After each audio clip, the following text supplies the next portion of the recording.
Hey there. Need help with your account, a transaction, or a loan question? Contacting SoFi customer service is easy through multiple channels, including in-app chat, phone, and even social media. Welcome back to Guide with Samuel. Here's the simple way to reach them.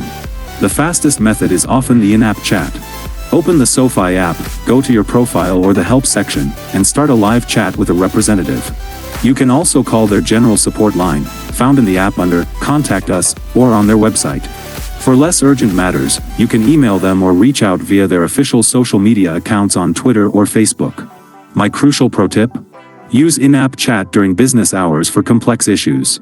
For detailed questions about loans, investments, or account features, using the live chat on a weekday often connects you to a specialist faster and gives you a written record of the conversation.